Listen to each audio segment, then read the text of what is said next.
Welcome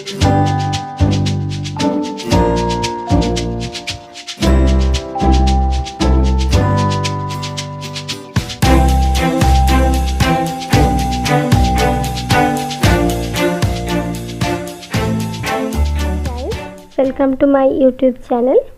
আমি শ্রেয়া ঠাকুর, আর আজকে আমি আবারও একটা নতুন ভিডিও নিয়ে এসেছি।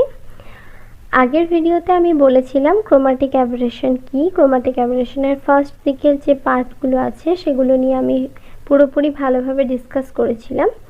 তো ক্রোমাটিক অ্যাবারেশনের আরও কিছু টপিকস আছে যেগুলো সেকেন্ড পার্ট আমি আজকে এই ভিডিওটার মধ্যে বলবো যেগুলো। তো এগুলো যদি তোমাদের ভালো লাগে ভিডিওটা, তাহলে এই ভিডিওটা তোমাদেরকে তো প্রথম থেকে স্কিপ না করে দেখতে হবে। আর ভালো লাগলে অবশ্যই লাইক করে দিও, আমাকে কমেন্ট করে জানিও কেমন লাগলো। আর এরকমই নতুন নতুন ভিডিও পেতে রে অপটিক্সের সম্পর্কে, আর তাছাড়া এরপরে আমি আরও অনেক টপিক নিয়ে অনেক ভিডিও বানাবো যেগুলো তোমাদের জ্যাম বা যে কোনো নেট গেট এই সমস্ত পরীক্ষা বা কোনো competitive exam, MSc entrance exam, এই সমস্ত কিছুর জন্য ইম্পর্ট্যান্ট যে টপিকগুলো, আমি সেই টপিকগুলো নিয়েই ভিডিও বানাবো। তো এই ভিডিওগুলো তোমরা যদি পেতে চাও তাহলে আমার চ্যানেলটাকে অবশ্যই সাবস্ক্রাইব করে দিও। তো চলো শুরু করা যাক আজকের টপিক, ক্রোমাটিক অ্যাবারেশনের সেকেন্ড পার্ট। ওকে, আগের দিন আমরা দেখেছিলাম যে ক্রোমাটিক অ্যাবারেশনের এক্সপ্রেশনটা কীরকম হবে যদি একটা অবজেক্টকে, লংগিটিউডিনাল ক্রোমাটিক অ্যাবারেশনের এক্সপ্রেশনটা দেখেছিলাম যদি একটা অবজেক্টকে ইনফিনিটিতে রাখা হয়। তো আজকে আমরা দেখব যদি একটা অবজেক্টকে কোনো একটা ফাইনাইট ডিস্টেন্সে রাখা হয় তখন সেক্ষেত্রে লংগিটিউডিনাল অ্যাবারেশনের এক্সপ্রেশনটা কীরকম হয়। তো দেখো, ফার্স্ট আমি একটা ফিগার ড্র করেছি। এখানে এল হচ্ছে একটা লেন্স, এখানে লেখাই আছে দেখো, let us consider a point object illuminated by white light and situated on the axis of the lens. এই ওটা হচ্ছে একটা পয়েন্ট অবজেক্ট যেটা লেন্সের অ্যাক্সিসের উপর রাখা আছে, যেখান থেকে হোয়াইট লাইট ইলুমিনেট হচ্ছে। Coloured images are formed along the Axis, এই অ্যাক্সিসের উপরে কালার ইমেজ ফর্ম হচ্ছে। এদিকে দেখো পি আর কিউ, এই দুটো হচ্ছে দুটো colour image. The violet image is nearest the lens and the red image is the farthest. তাহলে এখানে ভায়োলেট ইমেজটা হচ্ছে লেন্স থেকে সব থেকে কাছে গঠিত হয়েছে, অর্থাৎ এই পিটা হচ্ছে ভায়োলেট আর কিউটা হচ্ছে রেড, রেডটা হচ্ছে দূরে গঠিত হয়েছে। যেহেতু আমরা জানি যে ভায়োলেট আর রেডের মধ্যে একটা ওয়েভলেন্থের পার্থক্য থাকে, তো ওয়েভলেন্থের পার্থক্যের জন্য এই ঘটনাটা ঘটেছে। In between this two images, দুটো ইমেজের মাঝখানে, if a screen is placed in the position xy পজিশনে এটা একটা স্ক্রিন বসানো আছে, the image of least chromatic aberration is formed. যদি আমরা এরকম একটা পজিশনে কোনো একটা স্ক্রিনকে রাখতে পারি তাহলে সেক্ষেত্রে যে ইমেজটা ফর্মড হবে সেই ইমেজটার মধ্যে ক্রোমাটিক অ্যাবারেশন কিন্তু সব থেকে কম হবে। অর্থাৎ আমরা যদি কোনো একটা লেন্সের ইমেজের ক্রোমাটিক অ্যাবারেশন সব থেকে নিম্নমানের পেতে চাই তাহলে সেক্ষেত্রে ভায়োলেট আর রেড এই দুটো কালারের যে ইমেজ হবে সেই ইমেজ দুটো ঠিক মাঝখান বরাবর স্ক্রিনটাকে রাখতে হবে, ঠিক আছে। তো এরপর দেখো, let U be the distance of the object point. তো এই অবজেক্ট পয়েন্টের ডিস্টেন্সটা ধরে নিলাম U. VB and V R the distances of the distances of violet and red images. তাহলে রেড আর ভায়োলেট ইমেজ দুটোর ডিস্টেন্স একটা হচ্ছে ভিভি আর একটা হচ্ছে ভি আর। দেখো এখানে আমি করেছি এই ভিভি, এটা হচ্ছে ভায়োলেট ইমেজের আর এটা হচ্ছে রেড ইমেজের ডিস্টেন্সটা। If FV and FR are the focal lengths of the violet and red images of light, red আর ভায়োলেট দুটোর যে ফোকাল লেন্থ সেটা আমি ধরে নিয়েছি ভায়োলেটের জন্য এফভি আর রেডের জন্য এফআর। তাহলে আমরা এই ফর্মুলাটা থেকে পেতে পারি 1/vr minus of 1/u equals to 1/fv। এই ফর্মুলাটা তো তোমরা জানো আগে। তাহলে এখান থেকে সিমিলারলি ভি আর এর ক্ষেত্রে একটা পেয়ে গেলাম, একটা ভিভি এর ক্ষেত্রে পেয়ে গেলাম, অর্থাৎ একটা ভায়োলেট রের জন্য একটা রেড রের জন্য। ইকুয়েশন 1 2 পেয়ে গেলাম। এরপর যদি আমি subtracting equation 2 from equation 1, 1 number equation থেকে 2 নম্বর ইকুয়েশনটা সাবট্রাক্ট করি তাহলে সেক্ষেত্রে দেখো আমরা এটা পাবো। এই দুটোকে যদি আবার রিঅ্যারেঞ্জ করি তাহলে এটা পাবো। তারপর এবার আমি একটা অ্যাজাম্পশন করছি, এখানে আমি ধরছি ভি আর ভি আর এই দুটো সমানই আমি ভি ধরে নিচ্ছি, তাহলে ভি ইন্টু ভি আর সমান হবে V square. Similarly F V into F R সমান হবে এফ স্কোয়ার। এরপর এটাকে যদি আমি 3 নম্বর ইকুয়েশন ধরি, তাহলে 3 নম্বর ইকুয়েশন আমি এটা পুট করছি। 3 নম্বর ইকুয়েশনে পুট করলে দেখো ভি ইন্টু ভি আরটা হয়ে গেল ভি স্কোয়ার, আর এফ আরটা হয়ে গেল এফ স্কোয়ার। এটাকে যদি 3 নম্বর ইকুয়েশন দিয়েছিলাম, আর এটা যদি 4 নম্বর ইকুয়েশন দিই, তাহলে এই 4 নম্বর ইকুয়েশন আমি বসাতে পারি।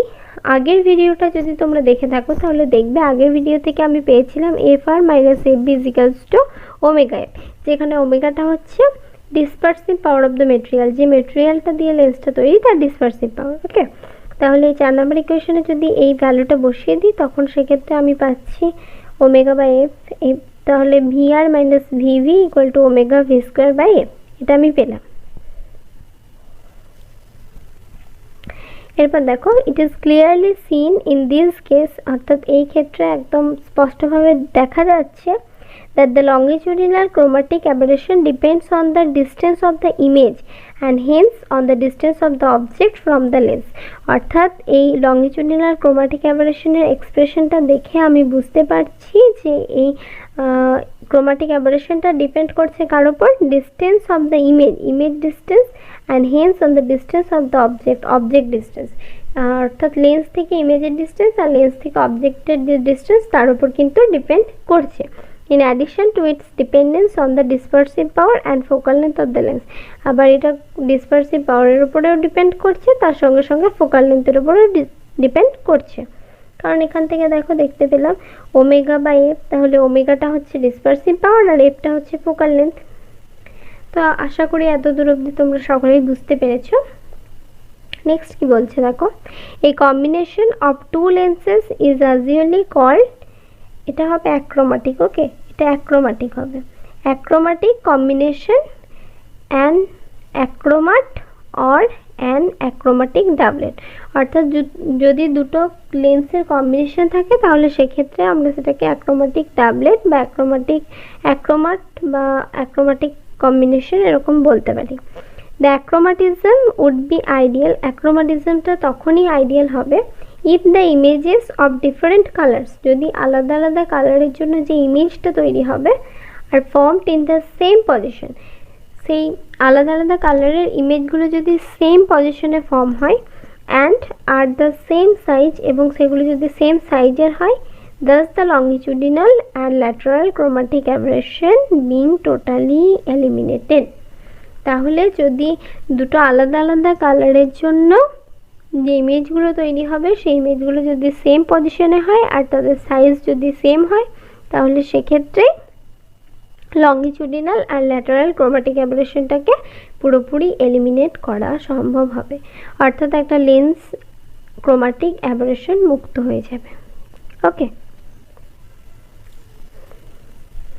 তো এরপর আমরা দেখব removal of chromatic aberration of a separated ডাবলেট।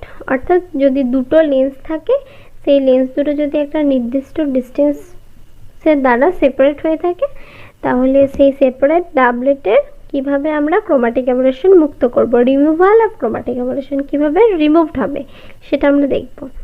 দেখো, let us consider two thin lenses of focal length f1 and f2। f1 আর f2 দুটো ফোকাল লেন্থের দুটো থিন লেন্স নিয়েছি and separated by a distance small t distance দ্বারা দুটো lens separate করা আছে। the focal length of the combination f, এই পুরো কম্বিনেশনটার ফোকাল লেন্থ ধরে নিয়েছি ক্যাপিটাল F। ওকে, তাহলে এখান থেকে এই ফর্মুলাটা দেখো, তোমাদেরকে আমি আগেই বলেছিলাম, আগের ভিডিওগুলো যদি দেখে থাকো তোমরা তাহলে বুঝতে পারবে। এক্ষেত্রে এই ফর্মুলাটা হয় যেটা কম্বাইন্ড ফোকাল লেন্থ, সেই কম্বাইন্ড ফোকাল লেন্থের ফর্মুলাটা হচ্ছে 1/F is equals to 1/F1 plus 1/F2 minus of 1/F1 F2, যেখানে F1 আর F2টা হচ্ছে এই দুটো লেন্সের ক্ষেত্রে focal length. Okay, the focal length of the first lens would be given by, তাহলে প্রথম লেন্সের ক্ষেত্রে ফোকাল লেন্থটা কি হবে, 1/F1 is equals to n1 minus 1 into 1/r1 minus 1/r2 equation 2। তাহলে প্রথম লেন্সের ক্ষেত্রে যেখানে n1টা কি, n1টা হচ্ছে ফার্স্ট লেন্স যে মিডিয়াম দিয়ে তৈরি তার রিফ্র্যাক্টিভ ইন্ডেক্স, R1 R2 এই দুটো হচ্ছে যে দুটো লেন্সের যে দুটো তল আছে সেই দুটো তলের রেডিয়াস অফ কার্ভেচার, একটা R1 একটা R2। তাহলে সেক্ষেত্রে 1/f1 এর ভ্যালুটা হবে এটা, যেটাকে আমি 2 নাম্বার ইকুয়েশন দিয়ে ডিনোট করেছি। তারপর দেখো with a similar expression for 1/f2, আচ্ছা 1/f2 এর ক্ষেত্রে এক্সপ্রেশনটা সিমিলার হবে। এরপর বলছে if delta f1 and delta n2 represent the changes of focal length in the refractive index due to changes of del lambda, অর্থাৎ ওয়েভলেন্থের চেঞ্জ হওয়ার সঙ্গে সঙ্গে এদিকে ফোকাল লেন্থ আর রিফ্র্যাক্টিভ ইন্ডেক্সের যে চেঞ্জটা হচ্ছে in the refractive index due to changes on del lambda in the wavelength, then differentiating equation 2। তাহলে এবার যদি চেঞ্জটা হয়, যদি ডেল ল্যামডা পরিবর্তনের সঙ্গে সঙ্গে ফোকাল লেন্থের চেঞ্জটা ডেল f1 আর রিফ্র্যাক্টিভ ইন্ডেক্সের চেঞ্জটা ডেল n2 হয়, তাহলে সেক্ষেত্রে 2 নাম্বার ইকুয়েশনটাকে আমি যদি এই ইকুয়েশনটাকে আমি যদি ডিফারেন্সিয়েট করি তখন পাবো minus of del f1 by f1 square is equals to del n1 into 1/r1 minus of 1/r2।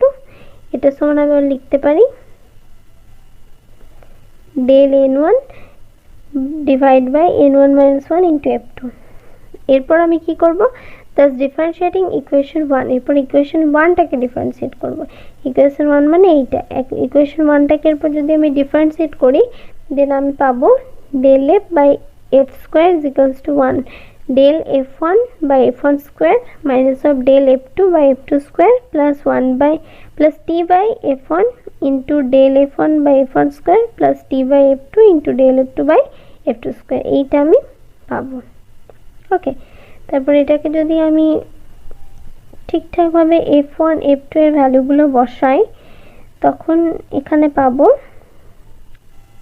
দেখো f1 এর ভ্যালুটা f2 এর ভ্যালুটা এগুলো সব এখানে বসানো হয়েছে, তো বসানোর ফলে এই যে এই ভ্যালুটা পাওয়া গেছে। আবার এটাকে যদি সিম্পলিফাই করি তখন আমি পাবো ω1 by f1 plus ω2 by f2 minus of t into ω1 plus ω2 divide by f1 f2, যেখানে ω1 আর ω2 এই দুটো হচ্ছে দুটো যে লেন্স আমরা ব্যবহার করেছি f1 আর f2, সেই লেন্স দুটোর ডিসপারসিভ পাওয়ার, মেটেরিয়ালের ডিসপারসিভ পাওয়ার। ওকে, তো লাস্টলি আমি যে ফর্মুলাটা পেলাম সেটা হচ্ছে এটা ω1 by f1 plus ω2 by f2 minus of t by f1 f2 into ω1 plus ω2, where as before ω1 and ω2 represent the dispersive power বললাম, and for the combination to have the same focal length, যদি এই কম্বিনেশনটার focal length same থাকে for blue and red, red আর blue কালারের জন্য we should have, তাহলে এই কম্বিনেশনের ক্ষেত্রে যদি রেড আর ব্লু এই দুটো কালারের ফোকাল লেন্থ সেম হয় তাহলে অবশ্যই হবে t into ω1 plus ω2 by f1 f2 is equals to ω1 by f1 plus ω2 by f2, অর্থাৎ এই ফর্মুলাটা হবে। এখান থেকে সিম্পলিফাই করে t এর ভ্যালুটা যদি বসাই বার করি আমরা, t এর ভ্যালুটা হবে ω1 f2 plus ω2 f1 divided by ω1 ω2। if both the lenses are made of the same material, যদি এই দুটো লেন্স সেম মেটেরিয়াল দিয়ে তৈরি হয় দেন ω1 equal to ω2, তাহলে ω1 আর ω2 এর ভ্যালুটা সমান হবে, অর্থাৎ দুটো মেটেরিয়ালের ক্ষেত্রে ডিসপারসিভ পাওয়ারের ভ্যালুটা সেম হবে। And the above equation simplifies to, তাহলে এই ইকুয়েশনটা যেটা পেলাম এটা যদি আমি 5 নাম্বার ইকুয়েশন দিই তাহলে 5 নাম্বার ইকুয়েশনটা সিম্পলিফাই হয়ে যাবে t is equals to f1 plus f2 divided by 2। আর এইটা সমান আমরা কি জানি, এটা সমান আমরা জানি ইকুইভ্যালেন্ট ফোকাল লেন্থ, অর্থাৎ মিন ফোকাল লেন্থ। এটা যদি স্মল f ধরি মিন ফোকাল লেন্থ, তাহলে ইমপ্লাইং that the chromatic aberration is very small if the distance between the two lenses is equal to the mean of the focal length। যদি এখান থেকে আমরা এটাই বুঝতে পারি যে chromatic aberrationটা খুবই ছোট হবে, খুব ভেরি স্মল, খুব ছোট হবে, অর্থাৎ chromatic aberration খুব কম হবে if the distance between the two lenses is equal to the mean of the focal length, অর্থাৎ দুটো লেন্সকে যদি তাদের দুটো লেন্সের মধ্যে ডিস্টেন্সটা যদি তাদের মিন ফোকাল লেন্থ ডিস্টেন্সের সাথে সমান রাখা হয় তাহলে সেক্ষেত্রে ক্রোমাটিক অ্যাবারেশনটা কিন্তু খুব কম হবে, খুব নিম্নমানের হবে। ওকে, তো মোটামুটি এটা ক্রোমাটিক অ্যাবারেশন সম্পর্কে গেল। এরপরে নেক্সট ভিডিওতে আমি যেটা বলবো এখান থেকে কিছু ম্যাথমেটিক্যাল প্রবলেমস আছে সেগুলি নিয়ে আলোচনা করব। আর তারপর আমি যেটা নিয়ে আলোচনা করব সেটা হচ্ছে আইপিএসের যে ব্যাপারটা আছে সেই আইপিএসের ব্যাপারটা নিয়ে আমি পরের ভিডিওতে আলোচনা করব। তার আগে কিছু ম্যাথমেটিক্যাল ম্যাথমেটিক্যাল কিছু প্রবলেম আছে এখান থেকে, সেগুলো আমি তোমাদেরকে দিয়ে দেবো, কিছু কিছু আমি করে দেবো। তো আজকে এই পর্যন্তই। Thank you.